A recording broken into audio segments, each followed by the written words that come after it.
Hello, everyone, and welcome to some ancient Aztec ruins. Now, I know what your next line's gonna be. Ancient Aztec ruins? I thought this was Enigmatica. Where are the petroleum pumps? The Botania runes? The formulaic assemblicators? All I can say is, don't worry. Instead of that, take a look at this sweet serpent statue I made, and instead try thinking, wow, that's an amazing statue. I should subscribe immediately and not worry. Because you see, this is Enigmatica. It's just a little way already into our journey. The start of our journey is 5,000 blocks and 20 hours of playtime back. Hi everyone, and welcome to Enigmatica 2, Expert Mode. I know that this pack isn't exactly the newest, but it's such a well-known one that I felt I had to give it a shot, because I've never played this before. As a matter of fact, there's entire mods in this pack that I've never even played with, like Astral Sorcery, whose temple you can see over there in the distance. Never played with it. Bombcraft 6? Nah. And the last time I used Industrial Craft 2 was in a pack that was released a literal decade ago. That's why I'm excited to catch up with these mods in this pack right here. It seems to have a lot of really nice content, and I hope that you guys are as excited as I am to work our way through this. We're going to start by tearing up this very scenic spawn here in order to get some wood and, eventually, Tinker's tools, which are going to be how we begin this pack. I've also noticed that this pack has ore excavate, which functionally is the same as vein miner, but that's going to make early game gathering of resources a lot easier. It's going to be especially helpful because, keeping with the expert mode theme, one piece of wood is only going to give us 2 planks. Similarly, 2 planks are only going to give us 2 sticks, which is a terrible conversion rate. But complaining isn't going to do us any good, and I want to get set up before it gets night because I've taken a look at some of the mobs here and they can get tough. So we're going to start with the usual crafting table and then immediately make some patterns from Tinker's Construct. I'm also going to take advantage of the first quest in the Getting Started tab here, which is a simple checkbox, but this is going to give us a frame for a backpack, it seems, as well as armor, which, while not very good, is better than nothing. We're also going to get given some chests, so I'm not going to turn those down, especially because if you look at the recipe for chests, this stuff is not easy. I'm also going to go ahead and make the stencil table, the part builder, and the tool station. In order to make our first tools, we're going to want to grab some gravel, so I'm just going to vein mine the whole thing, because I couldn't really be bothered to mine it all by hand. And that's given us enough flint to make our first Tinker's tools. As per usual, we're going to start Tinker's by making the patterns that we need, all pretty straightforward, and then we can simply assemble these out of their respective materials, which in this case is just going to be wood and flint. Finally, we combine all of these in the tool station to make our first really bad pickaxe, as well as a sword, so that we'll hopefully not die immediately. No promises on that one though. But with our basic gear set up, it's time to head into this really beautiful, I think, forest and see if we can find some actually useful materials. Unfortunately, I wasn't able to find a cave, and there's enough mobs out and about that I don't really want to go and explore on land. So I'm just gonna hug this really steep mountainside here, mine a little bit of this coal, and catch back with you guys once the sun has risen and smitten all of my enemies. Quickly bringing you guys back in, it's still night. I've sort of circumnavigated my way around this little mountainside, and I've managed to find copper, which is actually pretty significant. In this pack, mining level is everything, and the next upgrade for us after flint is gonna be copper. So, very good thing that we've been able to find some right away. We still will need to make a smeltery in order to process the copper down, but we'll get there in due time. Matter of fact, we've actually managed to find our very first cave. Let's see what's in here. Our quote-unquote cave seems to actually lead directly into this structure, which I don't recognize and I'm scared of. We do, however, have a chest, which, as long as it doesn't explode, will hopefully have some nice loot for us. I'll be real with you, Most of this is pretty garbage. If we can find a horse, the armor and saddle will actually make for a great way to get around the land. But as day breaks, I'm going to put exploring that structure on hold and make our next objective getting that smeltery that I'd mentioned. This involves sand and the gravel that we had from earlier. Putting this together gives us grout, the main component in the smeltery. The next challenge is cobblestone, and if you know anything about tinkers, that might not make a lot of sense to you, because at no point is cobblestone required in building a smeltery. But we must always remember that this is an expert pack, and that the recipe for the furnace has been tweaked quite a bit. From my math, this is going to require about 46 cobblestone per furnace, but with this, I'll be able to throw some coal into the furnace and then start smelting down our grout. And while we're here, I think that this is actually a pretty good place to set up our little starter base in this literal hole in the wall. And we are back. I've set up a few chests in our little hole, mined out a little bit more space, got another furnace, and most importantly, I have smelted 2 stacks of seared bricks, which should be plenty for what we need to do now.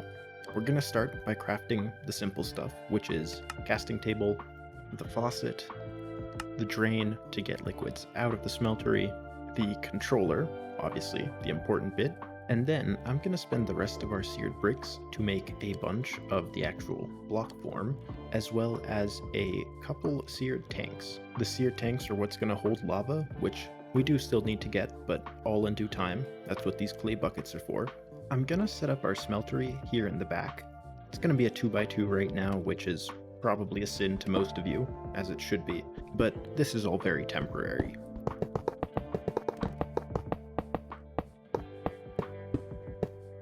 Now, in order to power the smeltery, we're going to need lava, but thankfully for us, we've got a bunch right here.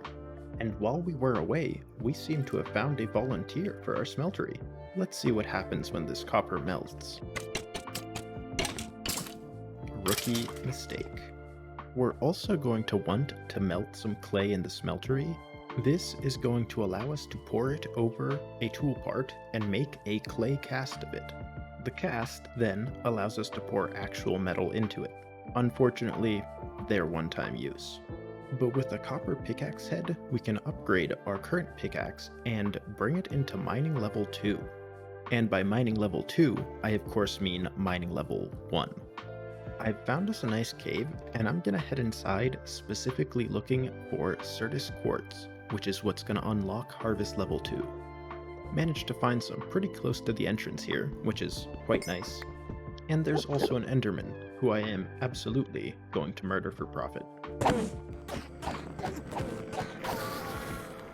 Back at our base, all we should need is to make the Certus quartz pickaxe head, and then apply that to our pickaxe in order to reach the next mining level. I'm pretty excited about this because this is what unlocks iron mining for us, which is going to bring a whole bunch of quality of life improvements. Back at our base, I have smelted some iron and cast it into a new pickaxe head, enabling us, once again, to upgrade our pickaxe.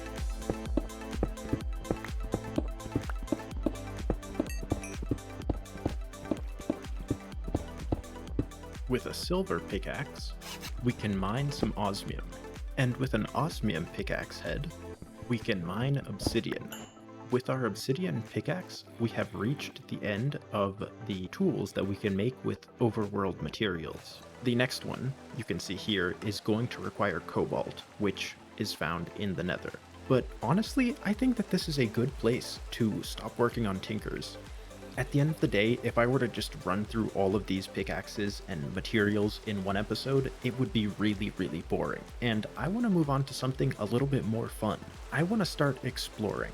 Before we go out on any grand adventures though, I do want to upgrade my sword with some osmium pieces. This is going to increase our durability from 200 to 700 and bump our attack up to 8 damage, which is about the best we can do right now. With tools and food ready, I set out exploring. The goals here were simple. Number 1, find some cool structures. And number 2, find a place to live.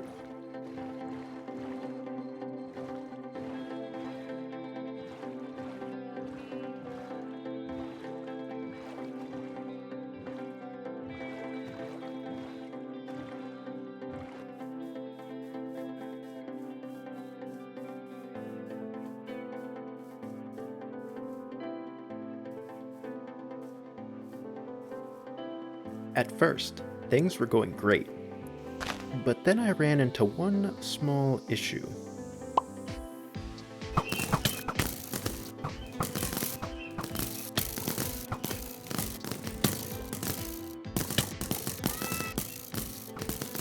I forgot how horrible ice and fire mobs are before you have any sort of gear.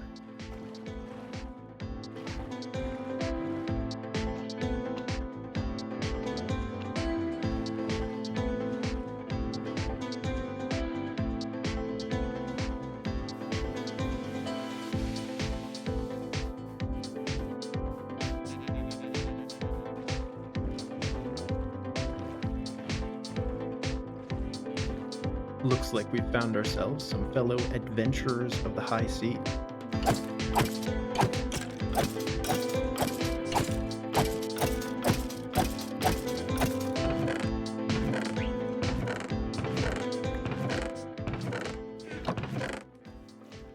Man, I thought I'd had enough of these in permafrost. Now, when I started this little exploration session, I had two main goals in mind. The first was to find structures that we could loot. In that regard, I'll admit it hasn't gone too well.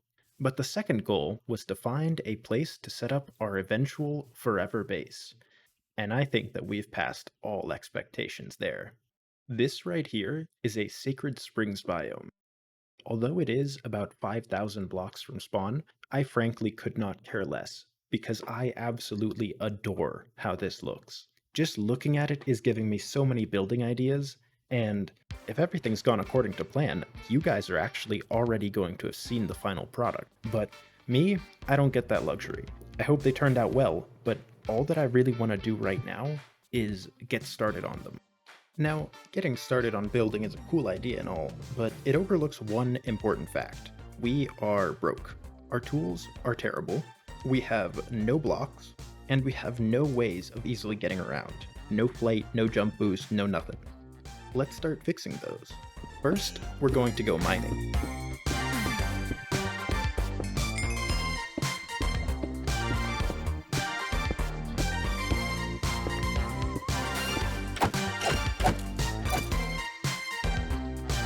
Then, we're going to upgrade our tools.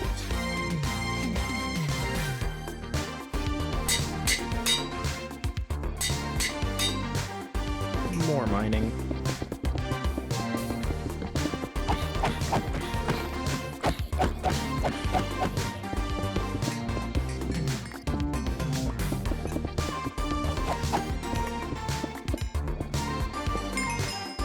And some block collection.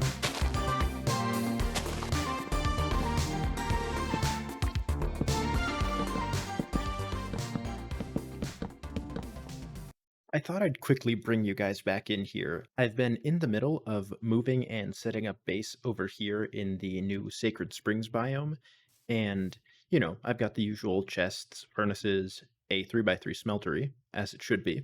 But the reason I brought you guys back real quick is because I'm about to make some coke ovens from Immersive Engineering, and thought that you guys should be here to see this.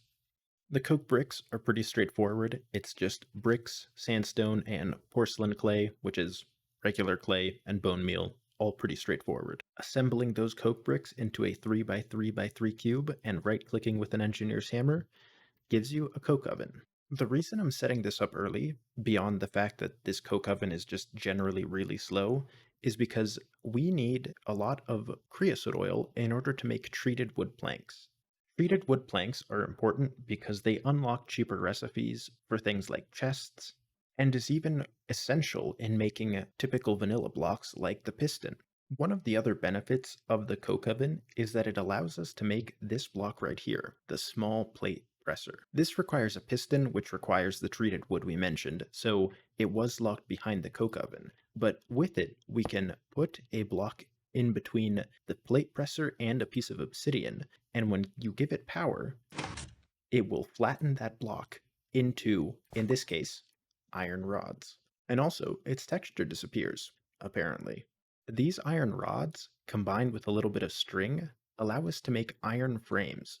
Combining these iron frames with leather, tanned leather, or rabbit hides gives us backpack pieces, which allows us to finally assemble our first backpack. As you can see, this backpack holds the equivalent of 2 chests, which is really nice. It's able to hold this much because, as you can see, the frame tier and leather tier are both level 3, which basically means that it's made out of iron frames and tanned leather. If you use wooden frames or stone frames, as you can tell, they're going to be lower tier. And similarly, if you use rabbit hide or leather, those are also going to have a lower quote unquote tier assigned to them, meaning that the backpack can hold less. We could have used those materials and avoided needing the coke oven and the plate presser, but I'd figured that since we're gonna need them anyways, we might as well make them now and get a cool backpack. But with all that out of the way and a shiny new backpack on us, I think it's time that I get back to preparing for our new base.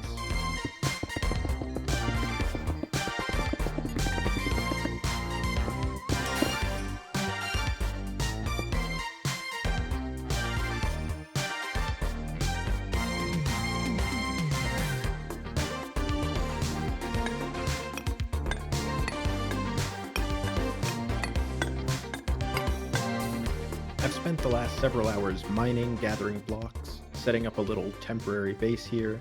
We have a nice garden out front, coke ovens inside. I made an alloy kiln and a kitchen just because we'll need those eventually. But those are not really the focus.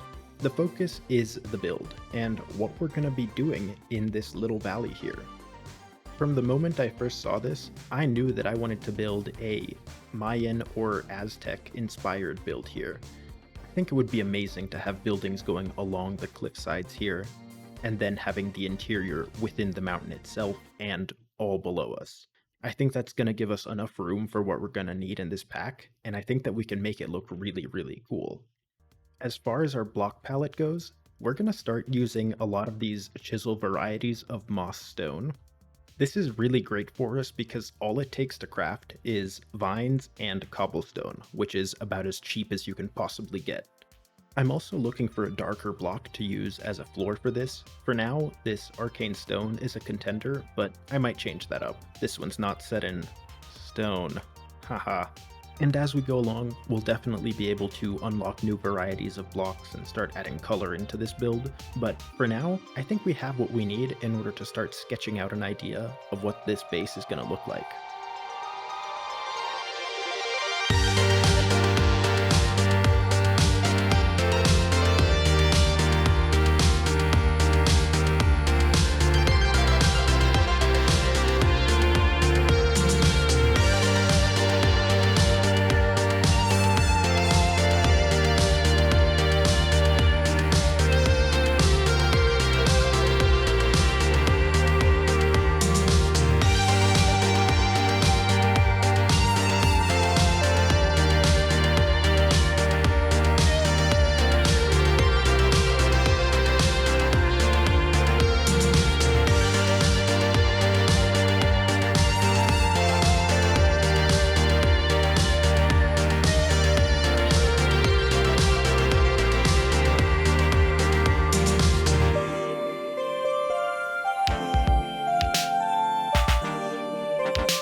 And just like that, our base is now well underway.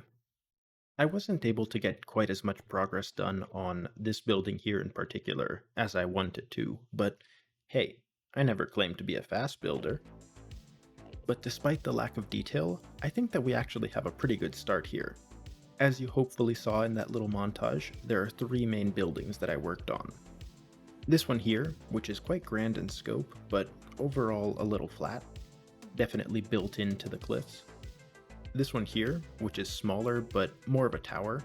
It doesn't have a roof now, that's going to add a lot of height, but I don't really have access to the blocks that I want to use for the roof yet, so we'll have to wait on that.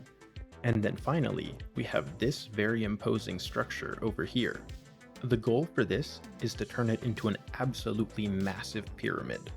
As you can see from Journey Map here, this second layer alone is huge. Once we flesh out the first layer down here, this is going to absolutely dominate its surroundings, which is exactly what I was going for. We're going to have something important up there at the top of the second layer, and then I'm thinking that with better tools, we might be able to hollow out a majority of this structure and have some massive main chamber underneath it. I think that would look really, really cool. But with all that said, I think that this is actually a pretty good spot to wrap up the episode. We got some good basic gear, a little farm to provide us with food, and we've got a really nice start on our eventual base. It may not be the best right this moment, but keep in mind that this was all done with pretty bad tinker's tools, no technology at all, and honestly, 90% of it is cobblestone. So, hey, cut me some slack. In the next episode, I'm going to work on improving our mobility, adding some more to our base, and getting started into immersive engineering. Thank you everyone for watching, I really do appreciate it, and stay cool.